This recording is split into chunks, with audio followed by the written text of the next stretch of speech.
So welcome everyone. Thanks everybody that is tuning in today for our staff meeting.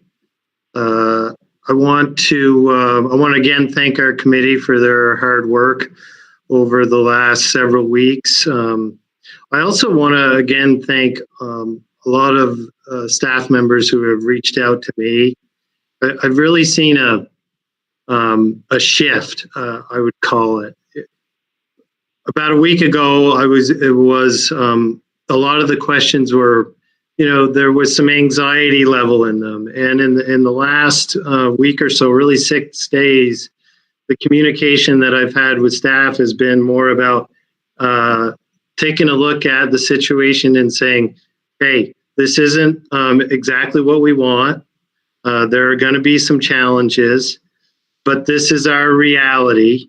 And that we're going to do our best to make the school year work for students and families. So I really, really appreciate that, and want to thank the people that have connected with me and asked questions. All of them have been very good. We still have some tough problems that we've got to solve, but we're working on them.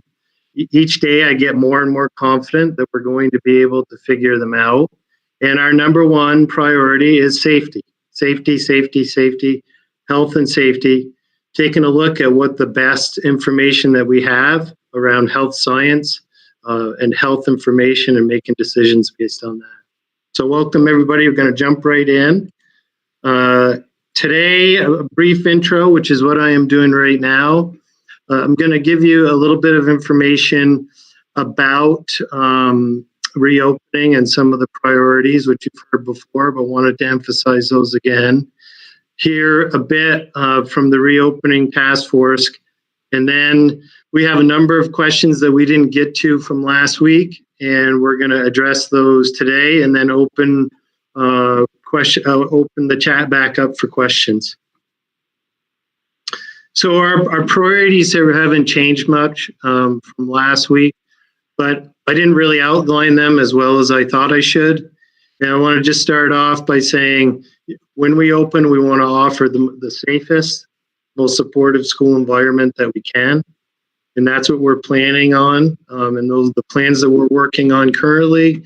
And the PD that we're going to have before school starts is really going to try to address the social, emotional needs of students. Kids are going to be coming back. Then they're going to be anxious and they're going to have to reacclimate to school. I think that's one of the benefits of having a slow and measured start to school by moving into a hybrid. And we're going to be focusing on what we think are some of the most important proficiencies per grade level in assessing where students are. We will be offering a virtual option to students and families who need it. Mr. White's going to talk a bit about that today. And then we are committed to providing professional development to support this new educational landscape. I mentioned this in the beginning, but it's important to emphasize that we're going to follow the best, most current health and safety guidance that we get from the AOE and Vermont Department of Health. And we are going to do our best not to deviate from that. We published what I would call is a pretty comprehensive document last week. It's our version of a strong and healthy start. And it talks about all of the 4 key areas that I mentioned last week to staff members. And it really outlines some of the health and safety measures that we're going to use at the beginning of school and probably for most of the school year to keep students safe. The last part is that I realize that this is challenging, and we would much prefer to be running our schools and holding school the way it was pre-COVID-19. But we're in a situation where we have to make the best of it. And when I talked about a shift in some of the feedback and communication I'd been having with staff, I also noticed a lot of positivity, that we're going to do our best, we're going to make the best of this. And here's what I would promise all of you. If you are doing your best and people are wagging their finger, then they can wag it at me. And I will take the heat and take any negativity that I can so that you can continue to do your job. I want to do that. I'm happy to do that, and I feel like that is my job. Educators have been put in a situation that is new. You're learning by doing, which is often can be positive, but it certainly has its challenges as well. And we'll get through this together. I am certain of that. A reopening task force. I didn't introduce people, but I'm going to run through the names. I think today, Tanya Gerard is a third grade teacher in Richmond. Mary Bauer is a music teacher at Mount Mansfield. Carrie Young is a 5-6 teacher at Camel's Hump. Mr. Weston is our high school principal. Jen Cote is a principal at Underhill Center School. Mary Lundeen is our director of special services. Kevin Hamilton is a middle school principal at Browns River. Rebecca Tebow is our director of human resources. Chris Sumner, director of finance and operations. Phil Graff, who has been very busy and very devoted, our director of facilities. Mr. Carbone, the middle school principal at Camel's Hump. Ben White, director of curriculum, communication, and innovation. Kyle Hibbert, our preschool coordinator, and Tara McMahon, who's our district nurse coordinator and also our COVID-19 coordinator. I want to thank all of you for your hard work. Mr. White, I'm going to hand this over to you. Okay, great. Thank you, John. So we don't have a lot for a presentation today. We wanted to allow for a lot of questions to be answered from the previous week, as John had indicated. But I want to give a couple updates on the heavy lift of the virtual academy now that we're able to flesh that out a lot. So we published a frequently asked questions document. It kind of got published in a sideways way just because we're trying to collaborate a lot with other regional districts. And that's going to be made available on the website, which I'll talk about in a moment. But it is out there, and it does answer a lot of questions. I've received a lot of questions from staff, and I've just been going through each of them and responding to them. And some of those questions I filter into this frequently asked questions document. So I'll continue to do that because I feel it's important that we continue to maintain that consistent, transparent, and timely information, given that we are working, building the plane in the air in some sense during this whole experience.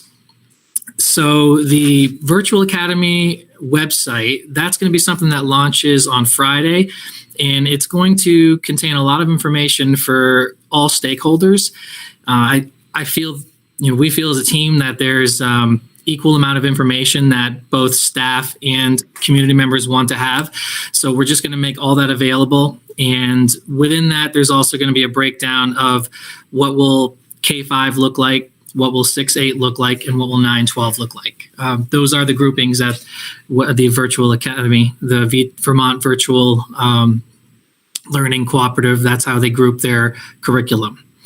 So just to give a quick little bite of information, next week we're going to be holding some informational meetings for K-5 and for 6-8.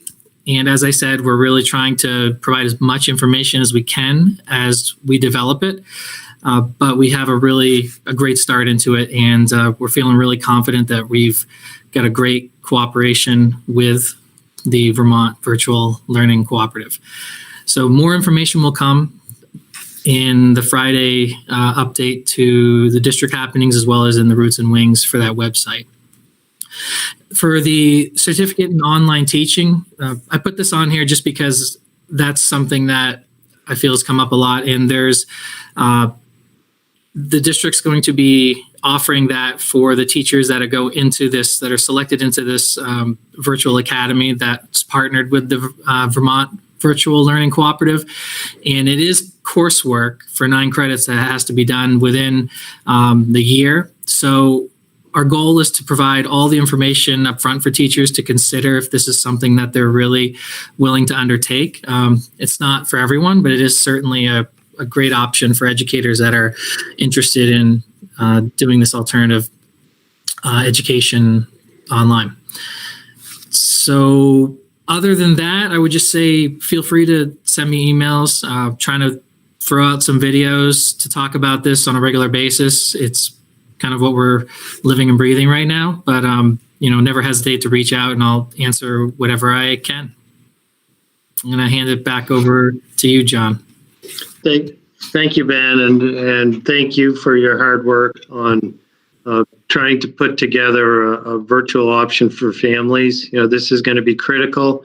We have a number of students that, for a variety of reasons, they can't come back to school. And us being able to offer them a virtual option, I think really keeps them connected with our school community as much as they can be. And it really broadens our educational continuum, even after COVID-19. Hopefully we have a vaccine soon. And once we have that, I think this will be something that we can offer parents, and it's another option for staff members who might be interested in teaching virtually. What has been interesting and encouraging is there are a number of people and teachers and staff members who are interested in virtual learning. And as you know, it's grown certainly over the last decade tremendously across the U.S. So I wanted to dive into the questions, and we're going to follow a similar system as we did the last time. Ben is going to read the questions, and I am going to answer them. John, did you want to speak to the calendar? Oh, yes. Thank you. Thanks, Ben. Thanks for the reminder. So you should be able to see our calendar. So this is a draft calendar. But it is the way we are going to begin the year. We're going to start with our in-service day on the 21st, which is what we had planned in the beginning. And we're essentially going to have in-service days leading right up to the 8th, which is the first student day. This still needs to go through the county, which the regional calendar needs to be approved by the superintendents for our county, but this currently aligns with the thinking of other districts in Chittenden County, and it's based on 170 days. In this environment, we're going to need to adjust our days, and this offers us a pretty significant window of professional development time so that we can begin the year in a good place.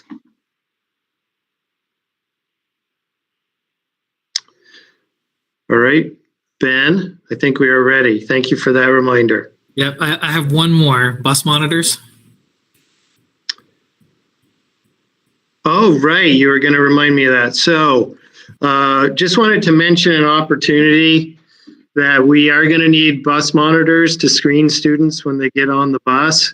This is an opportunity for any of our hourly employees who want to make some additional money. I think the pay is very good. We're going to base it on a specialized assistant, which you can see in our support staff agreement. If you want to take a look at what the hourly wage would be, we're going to be providing all the protective equipment somebody is going to need. I would emphasize that nothing is absolutely safe, but I do believe that the bus monitor positions are going to be quite safe for people that are interested. So if you are interested, please connect with Rebecca Tebow, and we will get you slated to be a bus monitor. I may take a couple shots at being a bus monitor this fall.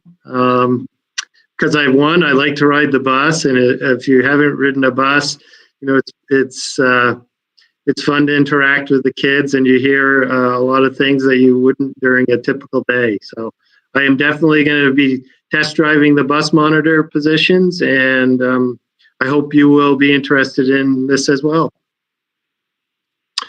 Ben, you are keeping me honest and on track. Thank you, sir.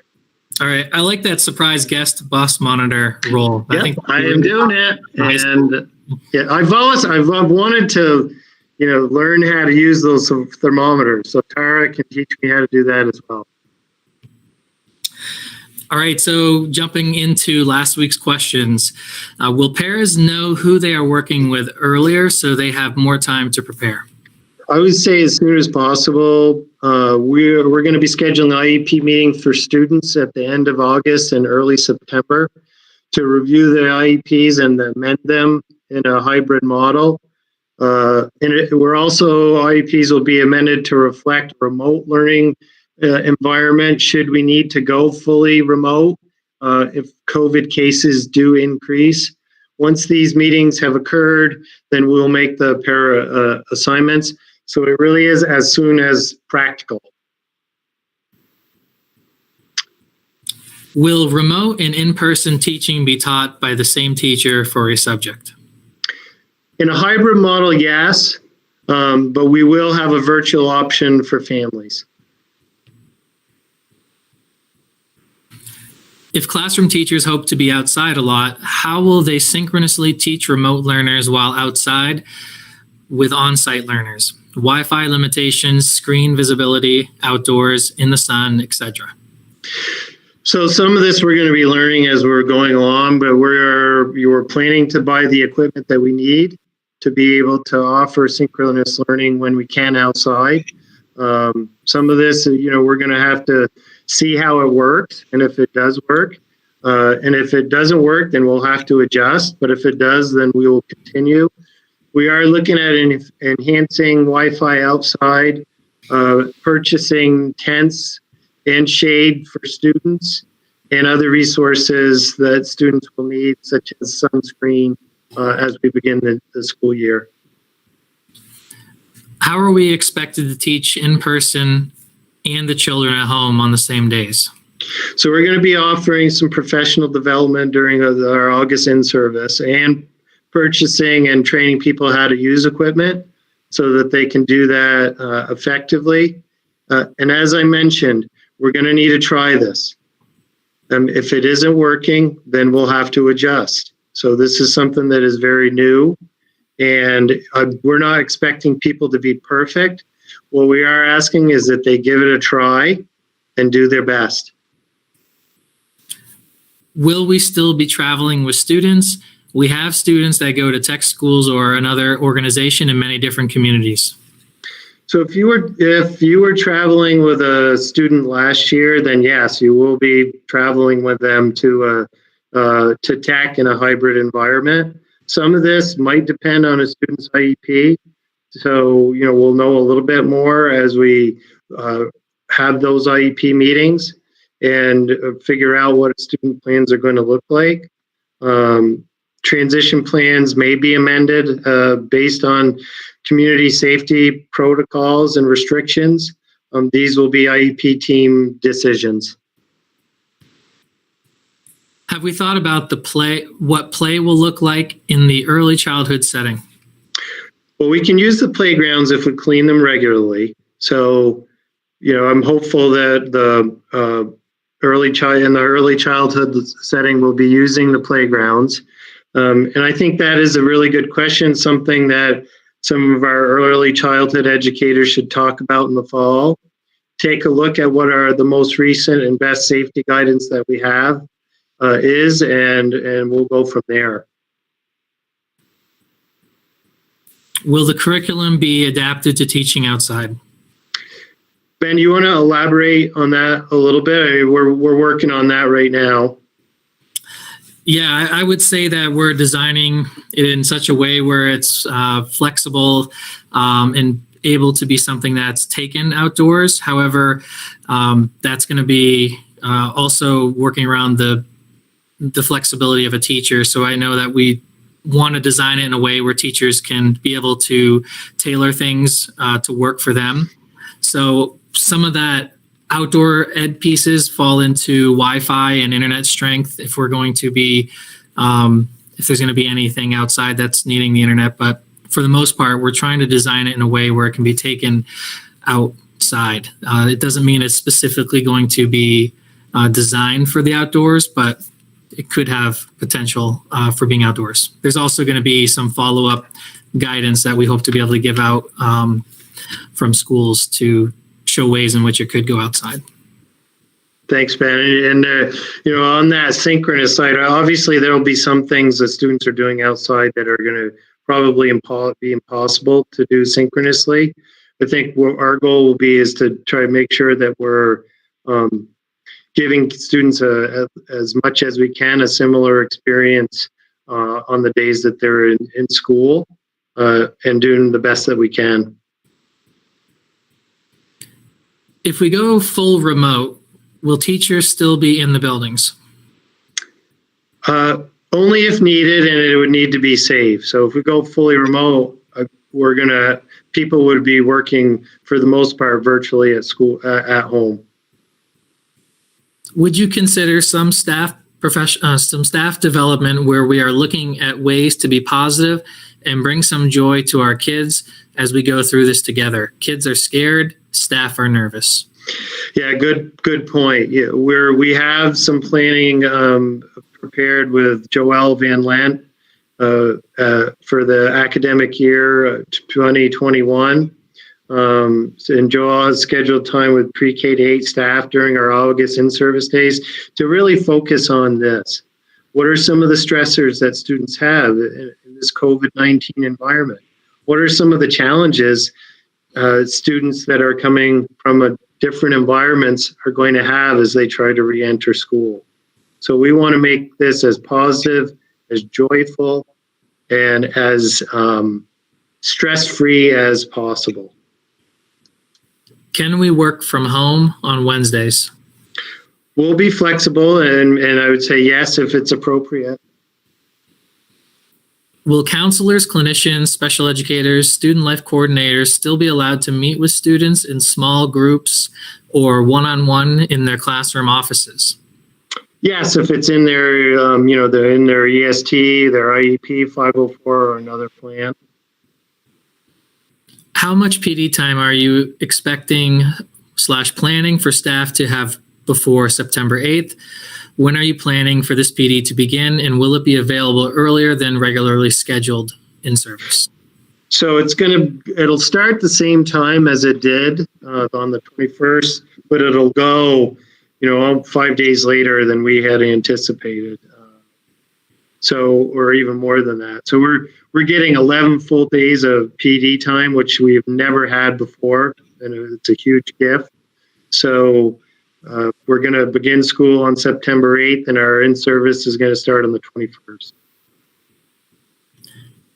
Has the role for UA teachers at every level in our schools been determined yet? So we're working on that right now on schedules, and we'll be and so most of that has been studied closely, and we're still figuring out the exact schedules. But we'll be in the building, teaching students. Will UAs have additional responsibilities? So for everyone, it's going to look different than it did pre-COVID. So there will be asking things, new things we're asking all staff to do, but nothing that's unreasonable. What about student supplies? Are students required to have all their own materials? Should we avoid paper, notebooks, etc. that would have been turned in? Will we provide supplies? Yes, we're going to provide. We're not expecting students to have their own supplies or their own materials. I haven't seen any guidance that says we should avoid paper or notebooks, things like that. So we will provide supplies, and if there is guidance of materials that we should be avoiding, then we certainly will let folks know. But I would ask people to refer to our Strong and Healthy Start document, and it outlines some of the needs and some of the precautions that we're going to try to take this school year. What are we doing to address the racial and economic disparities we are seeing?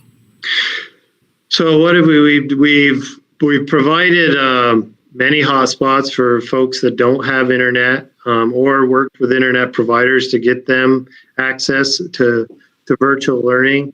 We've offered food since March to any family that needs it. We provided summer extended school year experiences for students. We've provided devices to any student that has needed it. If you are seeing some disparities, and please touch base with your principal or somebody in your building, and we will use all the resources we have and outside agency support to get our children what they need, to get our students what they need. Could instruction/academics be 100% remote and in person? Check-ins be on one day per week for students, especially at the high school level. These check-ins could be voluntary, in-person, small group pods, meeting for students, and assigned staff person. So we'll have a remote option for students, and we're going to offer a hybrid option. Teachers will be checking in with students consistently, but I would say, we're going to be flexible as we can be to meet with the needs of students and check in as much as we possibly can. How can you say that 2 children can sit in each seat on the bus? That is a full bus when the direction is to have 6 feet of space. So let me be clear. I am not saying this. This is a good question. We're following the guidance from the Vermont Agency of Education and the Vermont Department of Health. There was a team of people that put together that guidance, including physicians and pediatric physicians. And what they shared is that schools are going to start in phase 2 with enhanced social distancing, and that transportation can start in stage 3 with some of the precautions that they outlined in the guidance. Face coverings are still going to be required. We'll be assigning seats to make sure that we can do contact tracing, and all students are going to use hand sanitizer when they enter the bus. Any student that has a temperature, where we have procedures in our Strong and Healthy Start document to deal with that. If students are dropped off or driven to school, will temps be taken at the door? Yes, all students will be screened at the first point of contact, which that could be on the bus, and the students that don't take the bus or dropped off will be screened when they enter the school. They'll also be asked some health questions, and it will be asking students also to make sure that they wash their hands or use hand sanitizer when they come in. What about asymptomatic patients, teachers, and students?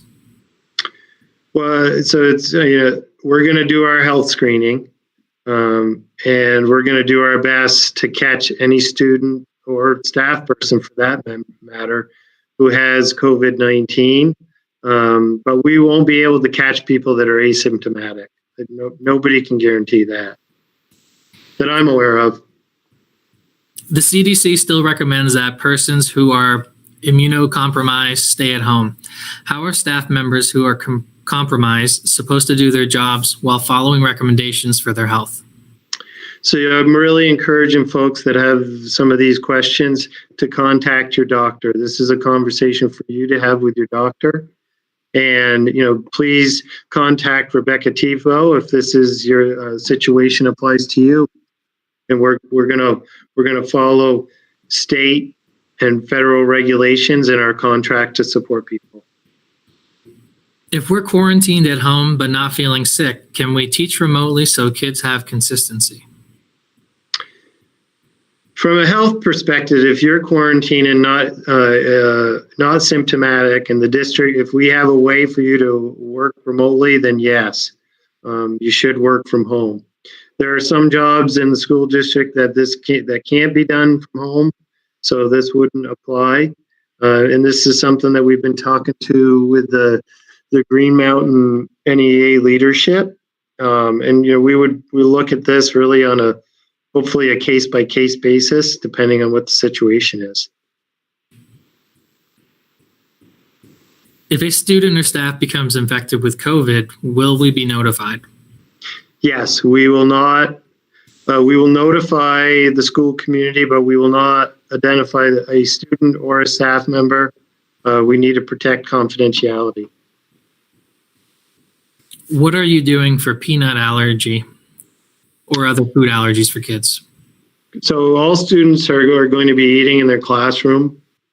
There will be no sharing of food, and there will be hand washing offered, and hand sanitizers before and after eating. If more specific accommodations are needed to be made, it'll be in conjunction with the school nurse, the family, and their physician. 3 feet distance might be safe for students, but not for adults teaching them. Please consider that. Our guidance at this time is 6 feet for everyone when possible. I appreciate the point, though, for sure. If we go 100% for kids 5 days, will we be doing the screenings on all those kids every day? Yes, currently that's what we would be doing. The health guidance may change, and we'll follow that. We'll follow their guidance. There's been some rumors that the screening procedures might change if we move to step 3 in the strong and healthy start guidance. But we're going to be doing some sort of screening until we have a vaccine. What happens when a child is getting on the bus and has a fever? We do have a procedure for this, and it is in the strong and healthy start doc. If you want a link to that, please email myself or Rebecca or Ben, or check the district happenings. The last one, we have a link to that. But we're going to be for small children at the bus stop. We're going to try to connect with the parent and ask them what they want to do. If we can't get a hold of the parent, then we'll wait with the student until we find an answer. For preschool and for kindergarten, parents have to be at the bus stop, but for older students, we'll have contact information. We'll try to connect with the families and see what they want to do. If they want the student to walk home, then we'll let them. If they want the bus to wait, then that's what we're going to do. For students with high anxiety about coming to school, needing remote learning, is the same true for teachers and paras? Can the teachers and paras teach 100% remotely? So we are looking for teachers who are interested in working in a virtual landscape and in a virtual environment. If that's something that you want to do, then I believe that you want to probably do that by today. I think today was the deadline. For paraprofessionals, that the remote options are going to be limited. If employees are anxious about returning to work, we're highly encouraging them to reach out to the EAP. This is an excellent resource. Talk to your medical provider as well. And if there's a medical reason, then you should explore that with your physician and look at some of the leave options. If you have questions, contact Rebecca Tebow.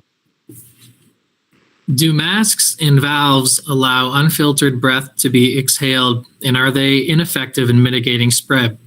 If so, will they be an approved facial covering? Masks with one-way valves allow droplets out and expose those who are not nearby. They are ineffective in mitigating the spread of COVID-19. They should not be used at school. MMUUSD mentioned that we have the responsibility to stay home when we are sick. We have limited sick days. We will also face mandatory quarantine, which will quickly use our 2 weeks of paid quarantine time. What happens when these banks are used? So there is some sick leave under the new federal leave, the FFCRA leave. You should be in touch with the human resources if you feel like this applies to you. And we look at this again on a case-by-case basis, depending on the employee's situation.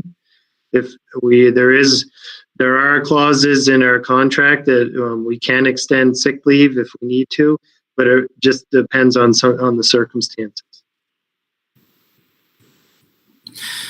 In the science data, I have seen, though it changes and or fluctuates in reputability, 40% of students are likely to be asymptomatic carriers, and nearly 50% of transmission occurs pre-symptoms in either case.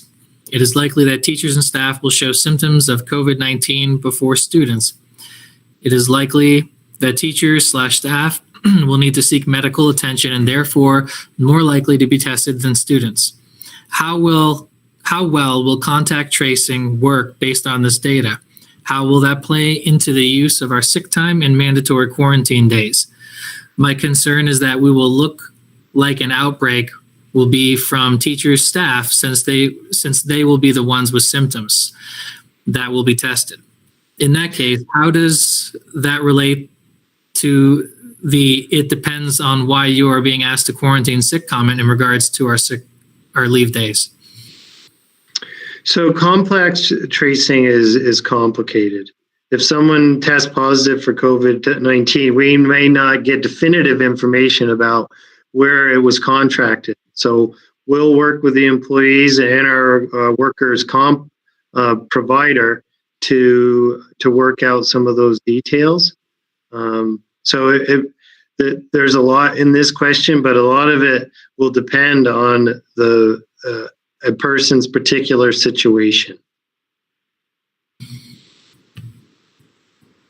When it comes to the health and safety guidelines for schools, given the many guidelines for reopening schools, who will oversee that the guidelines are being followed? In this role of COVID-19, is this the role of COVID-19 coordinator for the district? Would it be up to individual principals? Is there a way for staff to report that the guidelines are not being followed? I worry that simply reporting to the principal who may have given the direction to begin with won't be helpful, as staff may feel intimidated or at risk for retaliation. So building administrators are going to be in charge of making sure that the guidelines are followed. And there should be no retaliation or intimidation of people offering feedback around the guidelines to administrators. If that's the case, then we need to address that, and we will address it. The school nurses are also a really great resource for employees. We have some of the best nurses around, and we are grateful for that. You can also direct health and wellness related concerns to Tara McMahon. She has been an excellent resource to our committee and to me personally, trying to navigate COVID-19. Our goal is to make sure that everyone is healthy and safe, and that we're doing everything we can to protect staff and students. Now, it's important for me to sort of elaborate on this a bit. When you walk out of your house or you go to the grocery store, you're taking a risk. And everybody has to do that. I am at the office today. I've had to interact with people. I've been following the health and safety guidelines that are in our Strong and Healthy Start document. But there's a risk in that. But what we're trying to do is follow the best health and safety guidance that we can and protect people. But there's no guarantees for anybody that really on any given day about contracting COVID-19. Are teachers considered essential workers? Not at this time. This is a state level determination, and they haven't made that determination. How are you going to support staff/teachers that have to care for their own children's schedules of days at home learning? We recognize that this is going to be a big challenge, and for teachers to be in school working with students, they're going to need support. So we're working on this issue, and we're considering site-based options for parents and families. We have to. Some kids/staff are heat sensitive or cannot be in direct sun. Will there be shade/cooling provided for outdoor learning? There will definitely be shade. Cooling will be a bit more of a challenge. If there are students that have a serious heat sensitivity, then we're going to have to make accommodations for them. Are teachers considered essential workers and can qualify for free child care? John, I think you answered this one. Yeah, and I would just, I have, but at this time, no. If that's something that you think is important, I'd encourage you to contact folks at the state level, either your representatives or the governor's office or the Agency of Education. Will technology in the classroom be upgraded so that our lessons will be recorded to be synchronous? Yes, we're going to make sure people have the equipment they need and the professional development they need to be able to do this. Now, of course, this is a learning process, and we don't expect people to be perfect at it. And we're going to be patient and help people. We understand this is something that we need to do. And I've said this before, but I'll keep saying it. We're going to try. If it's not working, then we'll have to readjust. And that's okay. Bathrooms do not have windows. Will there be ventilation systems installed in the bathrooms? So most do have a ventilation system. This is something I will have to take a look at for those that don't. I talked a bit about this with Tara, and most of the time students are in the bathroom alone. I think we're going to want to make accommodations so that they are. And we're going to be cleaning the bathrooms regularly. So I think we're going to we will be taking all the safety precautions that we can.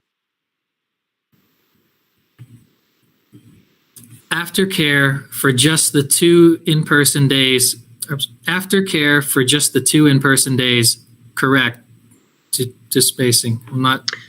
Yeah, I think I can answer that. I think I know what you're getting at. We're going to have aftercare. Our plan is to offer aftercare. This is something we need to do to support students and families. Our plan is to, have it 4 days, and we're looking at options for 5 days for families who need it. We're going to follow the caregiver guidelines that are published by the state of Vermont. Will in-school care only be for students who are in attendance that day? So, we're still trying to figure this out. Childcare is a big issue, and I do not have all the answers for it. Believe me, I wish I did, and we've been working very hard on this.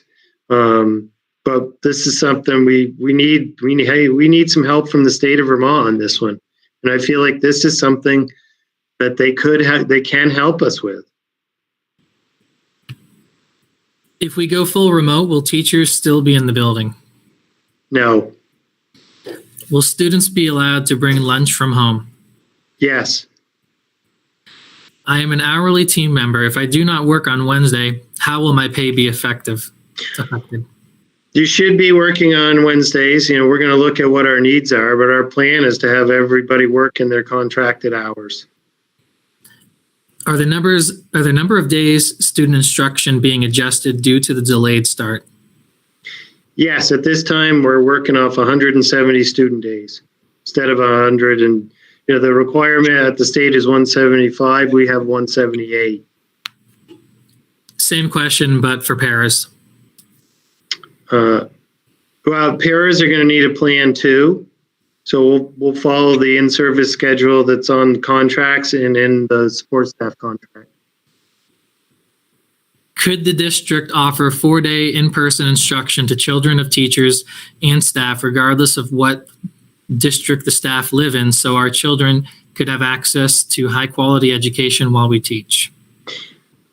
Not at this time. There'd need to be some legislative changes and definitely a lot of guidance from the Agency of Education. Is it possible to offer teachers and staff 4-day in-person instruction for the children? Will the district cover the cost of their tuition? No, there would need to. This is related to the last answer. There would need to be some legislative changes around this, so that the average daily membership followed the student, and we'd need a lot of technical support from the Agency of Education. To be honest, I don't see that coming anytime soon.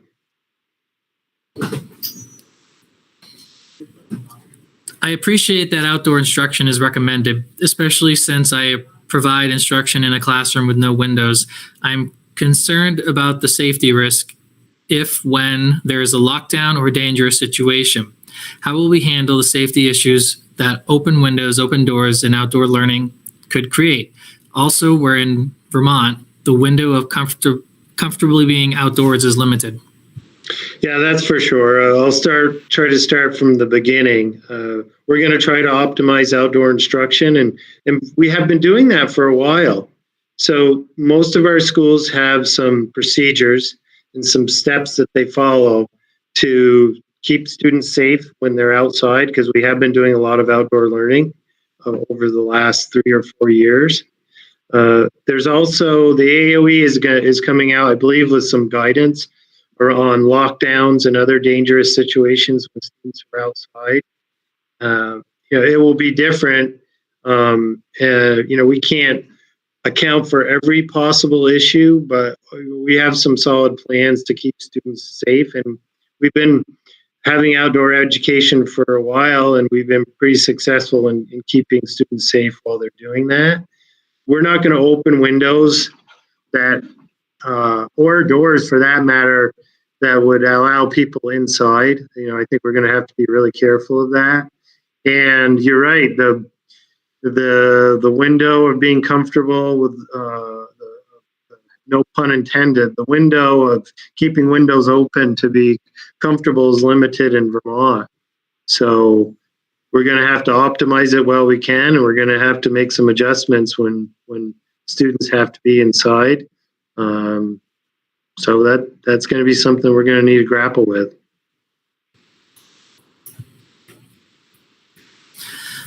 Why were hourly staff not asked to join the task force? Has that been rectified? If not, who should be in contact to potentially be a member? We felt the teachers on the committee were. That's my answer, Ben. And I've talked about this with the Green Mountain NEA, but we really felt like the teachers on the committee were representing all staff, and that's the way we approached it. But we will be discussing with principals about having support staff people on school-based reopening committees. So it wasn't in any way to try to slight or not recognize support staff people, but we really felt like the teachers that we had on the committee were representing all staff members.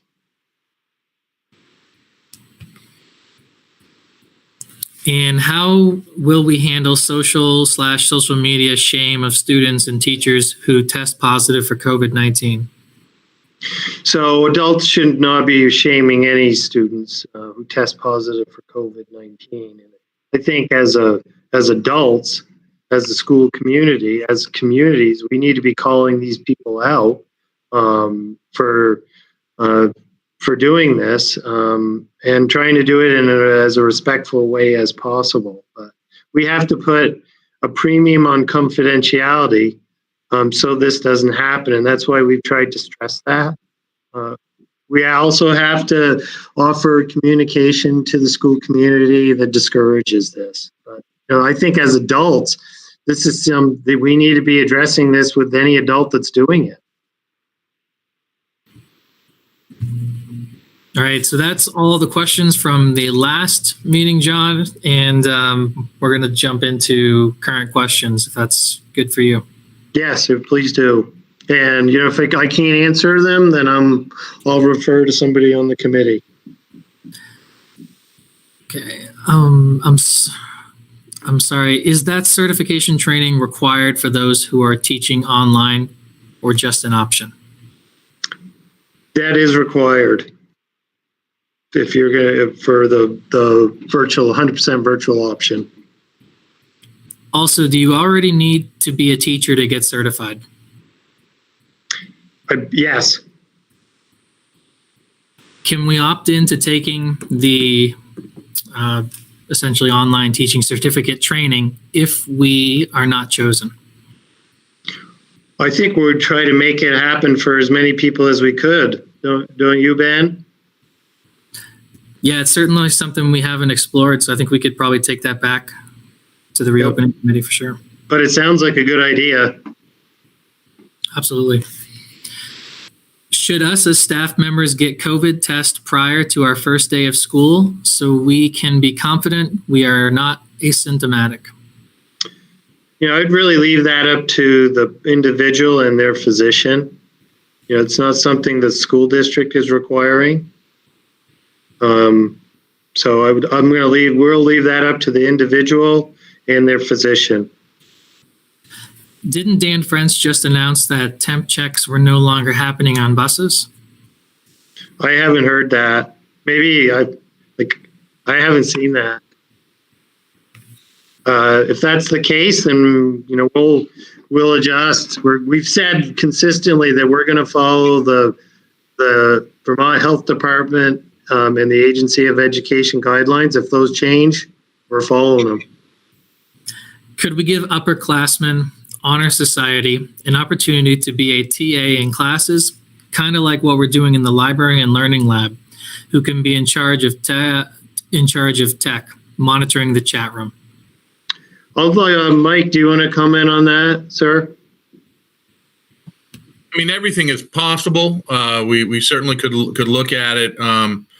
We just got to make sure that we're looking at all our students and not just focusing in our NHS students for those type of activities, because we want to represent all our students, and if we need them, our students are great.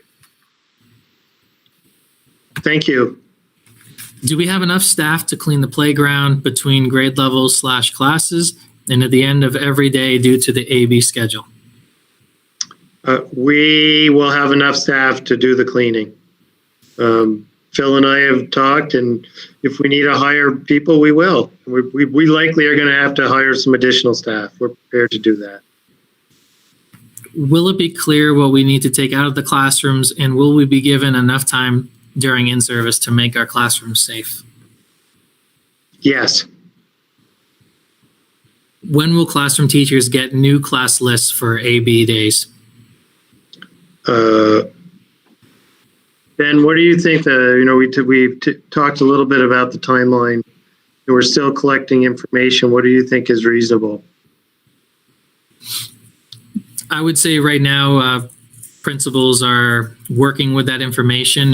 We're really trying to hunker down the hybrid learning and the virtual learning students to get a true number. We're pretty close to that, so I think we're really trying to push that out this week. So I'm very hopeful that we'll have some strong numbers by the end of the week for principals, but they've been keeping up with the current numbers. So I don't want to give a date, John, but I would say very soon. Okay, so as soon as possible. We're looking at the student numbers, not just those that want a 100% virtual option, but also we have a number of people that are choosing homeschooling. So we're factoring those into the numbers as well. As soon as possible. We know this is a big deal. I don't want to underemphasize that, and we're going to get these numbers to you as soon as we can. Will we be asking families about their summer travels to yellow and red zones just prior to the start of the school year? Tara, what are your thoughts on that? So we definitely will be letting families know that if they have traveled to those sections, that they do need to do that 2-week quarantine or the 7 days and a test. But it's not a required question on the health screen, so we will not be screening for that, but that will be, that expectation will be made clear to families. Thank you. UA materials are often shared between students and classes. Will budget provide students with individual materials? Will we have time to clean between classes? What about the collaborative activities like games? So we're looking at buying as many individual supplies as we can. You know, we will offer people the time they need. We've talked about adjusting the schedule that would give teachers time and staff time to clean materials. So we will do our best to do that effectively. Do we have any guidelines on how or if students can conduct science chemistry labs? Mike, I haven't seen anything like that. There's no specific guidelines, but we from the high school level, we're approaching it that we know small groups are something we got to be very careful about. If we are, we're working them on the same side of the table, and then we're going to have to clean and address the science equipment. So have one piece of science equipment for that class, and then when the next class comes in, they have to have separate equipment. Thanks. There's also in our Strong and Healthy Start document, there are some guidelines in there about cleaning materials and what to look for and what to prioritize.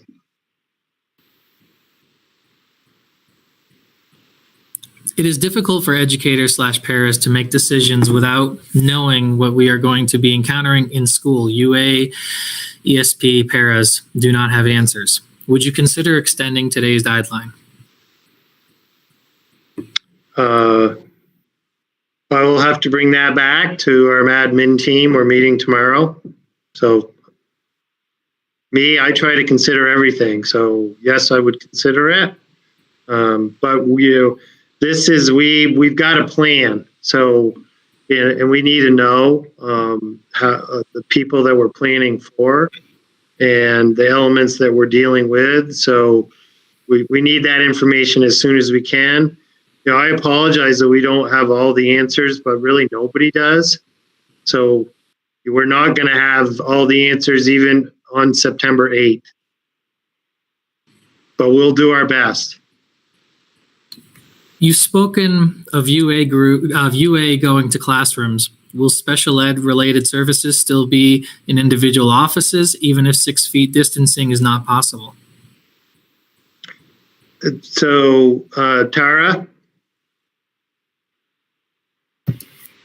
So I would say for those kind of services, it'd be important to be creative and try and find a space that gives the 6 feet. I think that with a lot of different areas in our schools being not utilized, say the cafeterias or wherever, that you should try to find a space that would work so that you could keep that social distance and work with your building principals on that.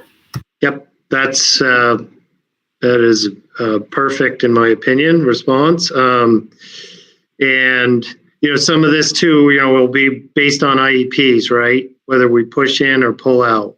So we will be able to find the spaces. We're going to work on finding the spaces so that we can meet those distancing requirements. Thank you, Tara.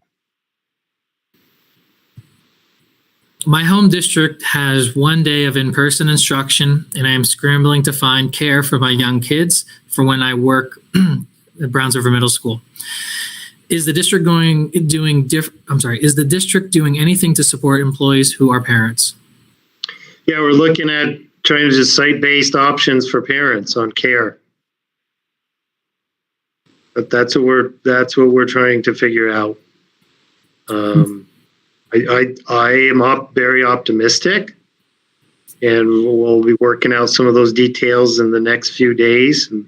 I don't have a concrete answer right now, but that's what we're focused on. This is a huge challenge, and it's really just been dumped on schools to figure it out. Childcare, and when we were in they also said we needed to provide care for essential workers.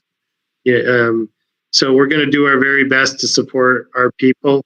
We know this is a big issue, and this is part of one of the issues. This is one of the problems when you don't have a unified approach in a school system that is as small as Vermont, and with the number of cases that we have. We could have had a common plan for every school district in Vermont, and we didn't.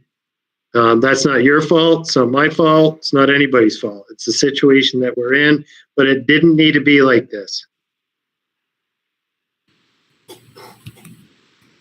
Will flexible seating be allowed in the classrooms? Yoga mats, beanbags, stools, yoga balls, tea stools, etc.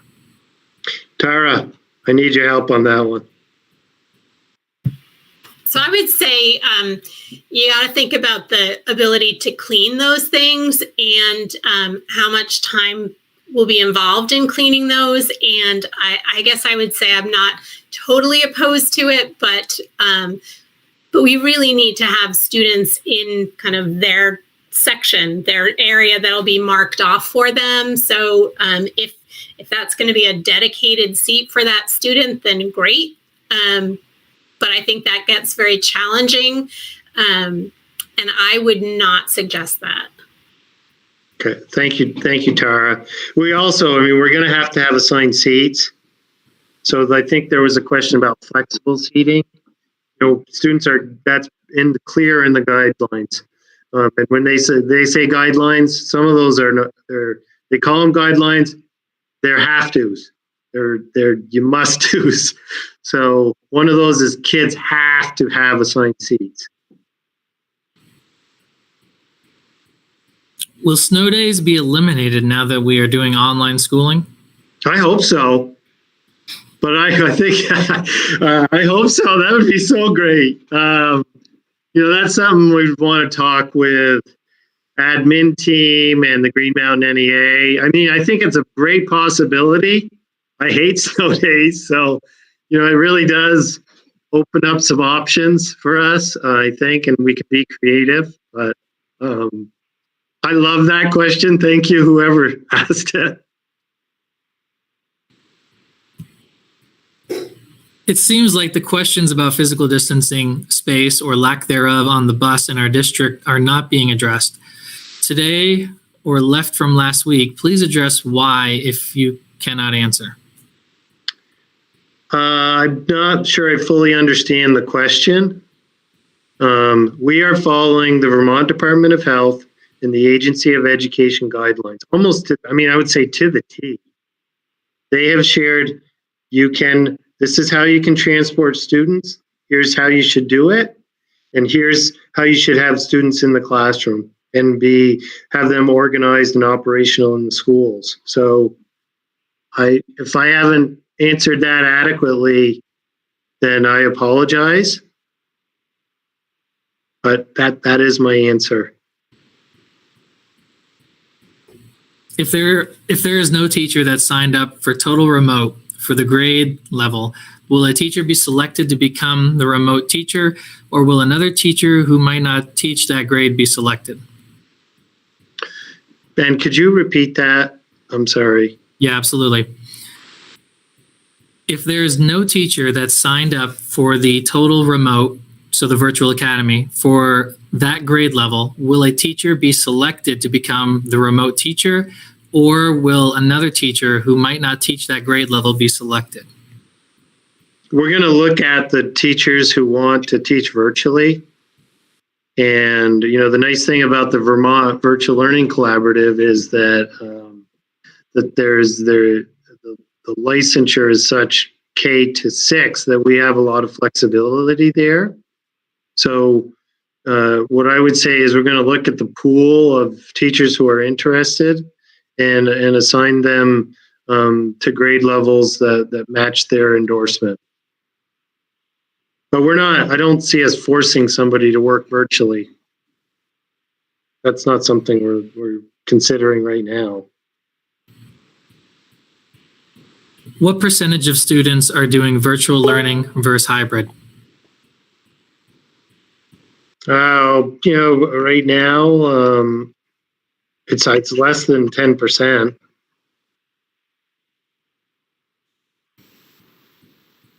Will multi-age K-4 educators be teaching math to both grade levels if they have to stay with a cohort in their home room? Maybe it was addressed and I missed it, so apologize in advance. No, that's okay. That's a good question. I want to make sure I get it right, Ben. Would you mind repeating that? Nope, wouldn't mind at all. Will multi-age K-4 educators be teaching math to both grade levels if they have to stay with a cohort in their classroom? And then they're apologizing. So my initial reaction is yes, but I think you'd want to sit down with your principal and take a look at exactly who's in the building and what the grade configurations look like, because they are going to change. I mean, we have about 170 students who want a virtual option. And so that's not counting the homeschoolers. And I'll be able to give you a more accurate reflection of that or number on that probably next week. But, we're going to have fewer students in the building. So we're going to have to reconfigure. Some younger students will be in daycare on remote days and not have the ability to get online to join class in person. Is there a plan to make sure students have access to all activities? Well, I think it would be hard for us to say that we could assure that. We're going to do our best to work with whoever the care providers are. And for young students, our priority on the synchronous learning is really around the social and emotional parts of the day. So I would say that we can't guarantee it, but we're going to work with students and families and caregivers to offer them a supportive and inclusive and comprehensive educational experience. If state decides that elementary can go to 5 days, how soon would we switch to 5 days? That's a great question. We'd want to, here's what I would say, and that I see us in a hybrid for right now. If the numbers don't change, if there are no big spikes in cases, for pre-K to 5, I think a hybrid is a short-term delivery model that, it might be, between 2 and 6 weeks. Again, depending on what the COVID cases look like in Vermont, and if there's a bunch of school districts that have a big spike in COVID-19 cases for students, then we're going to have to adjust. So I would say we would evaluate it as soon as possible, really immediately, and talk about what that means for our district. But I do see right now, all things considered, which means cases in Vermont, new cases in Vermont, and some of the data that we're getting from researchers at UVM and pediatricians in Vermont, then I think that the hybrid is a short-term educational delivery model for pre-K to 5. Will interventionists need to push in or pull out? Also an option. Can interventionists create hybrid schedules, some days in school, some days at home, to provide services from home to remote learners? We're going to have right now it's push in, and we want our interventionists at the school in person working with students.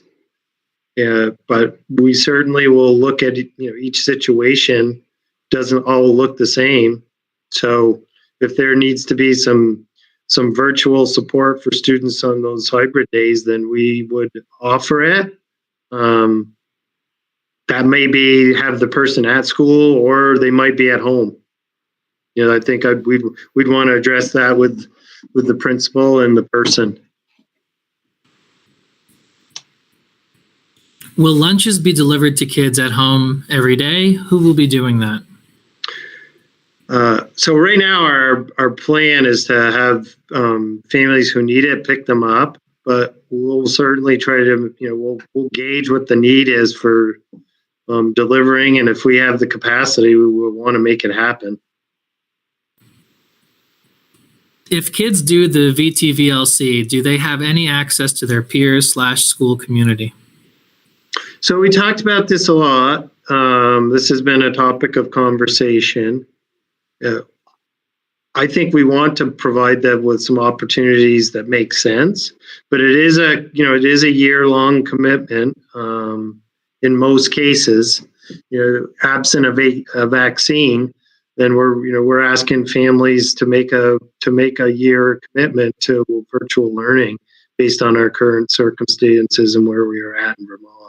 So what we have talked about in our reopening committee, are there opportunities for students to connect with peers if it is possible or makes sense? And I think we would do our best to try to offer those opportunities if we have the capacity to do so. Some of our students have needs that require an adult to support them physically in standing and accessing materials. 6 feet distancing will not be possible. Is there a plan for those students? Mary, can you would you be able to provide some support with this one? Hi. We did ask that question of the agency, and so they are also going to be issuing some guidance around that to help us with those decisions. We just don't have it yet. Okay, to be determined. Yes. Thank you. Yep, thank you. Children in the site-based childcare, would they be able to access their own school's distance learning? Yes. I'm worried about how full Wednesday is. I'm worried about our ability to teach kids well at home and at school. Is there any way we can teach half our class in the morning and half in the afternoon? We're open to any suggestions, I would say, but we also want to be able to have Wednesday be a day for planning and professional development that we're going to sorely need. So I think that's great feedback for our reopening committee and for the admin team. And certainly we want to be as flexible as we can be. And if we'd look at anything that works, but on Wednesdays, where I think it's going to be pretty important for us to have time to plan and for professional development. So we're open to, we are open to any sort of suggestion or possibility around how we effectively manage that. Is the CPR classes still going to be August 24th and 25th? Rebecca? Oh, Tara? That's me. This is Kyle. Oh, Kyle? Yep. As of now, yes, they are still scheduled for those 2 days. They have not changed yet. Thank you. What day will ESP start in service? What they typically don't have to report until later in the week. We will take a look at that. Whatever the in-service days are in the contract, then and their work days will apply that to when they start. But it would be somewhat comparable to what we did last year, because those days haven't changed. So it shouldn't look too much different than it did last year. If we move to 5 days a week, will families have to choose full in-person or full virtual, or will you be open to continuing hybrid? So if we go back to full in person, then the choices will be full in person or hybrid or virtual. We won't be able to have 3 of those going, so we wouldn't be able to do 100% virtual, hybrid, and in person. We definitely don't have the capacity to do that. All right, we're chasing down the last question. So when we get to the end, John, I think we got 2 more left if they don't get populated. Put the lunches on the school buses. Also deliver boxes of bulk food so families can have the week's groceries for breakfast and lunch. Spare those who can still afford gas money to drive. Thank you. I know who that is. I bet you I could guarantee it. Great comment. Will there be childcare options for childcare if I live in a different district? My child is a 4th grader. Yeah, we're looking at on-site options for families. I think we have to do that. I really think that's one of those things that we don't have a choice. If we want people to be working, I don't see any other options. Now, I will say, and I'm expanding on this a bit, but this is something that, again, just dumped on schools. Figure it out. And I get that some of that happens, but we've been doing a lot of that. And if you have influence with people at the state level and know somebody, we could use their help on this one. We need their help. We could use their help on identifying spaces in the community where we could offer care, finding the people to staff it and license it, and how to fund it. We could really use that help.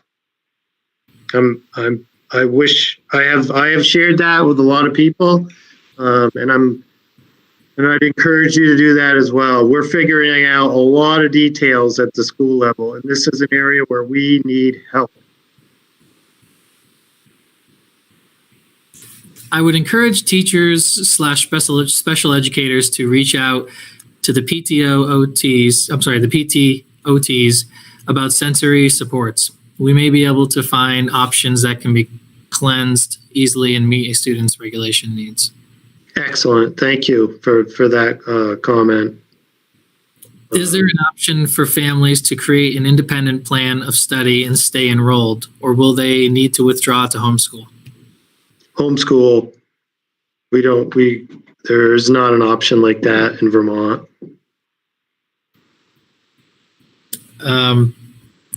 We're at the very end. I think we're at the very end of questions, John. It's more, they're coming in quicker on the chat, but is there an option for families to create if the decision is made to move 5 days and no hybrid is offered, can families opt for all online then? We're asking people to do that now. Understanding that there's a possibility that we're going to go 100% in person. So I would say only under exceptional circumstances. I try never to say never because there's always some situation, right? We live in a very dynamic and interesting world. So to say it, be absolute, I don't think that would be wise.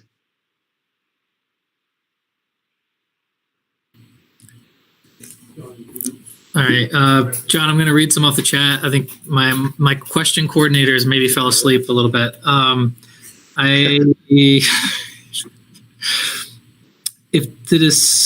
Our school district is encouraging families to create pods within their own and rise up to help each other out. If it's not a solution, but it's a good way to start and encourage community. Yes. I think anything that people can do to be creative with their family, we're very supportive. All right, I've just been informed that there are no more questions. Okay. Well, I want to thank people for attending. I hope this has been useful. This will be recorded, and I'll speak for myself. I haven't asked the committee this, but I think they would be. I'm happy to do this once a week if it's beneficial to people. Just let me know somehow. Maybe we could get some way a way to be efficient with collecting that. But I'm certainly happy to do that this weekly if it's beneficial to our staff. We want to be flexible. We want to be supportive. We totally understand that this is challenging. And, even some of the comments today, you can feel us shifting from, this is going to be really, really tough, which it will be, to we can do this. Here's how we can solve the problems. And, that's what makes Mount Mansfield great. We're problem solvers. We figure it out because we care deeply about the people in our schools and in the community. So that I am going to say goodbye to everybody, and I look forward to seeing people in school. I cannot wait. I really am so excited. I won't hug you. No shaking of hands. So don't worry about that. Social distancing will be at will be followed, mask. But I can't wait to see all of you. And I hope you're well. Get some time to relax. Enjoy the people that you love. Enjoy Vermont in the summer. It goes fast. This week is going to be beautiful. Get out and have fun. As much fun as you can. And be kind. I'll stop there.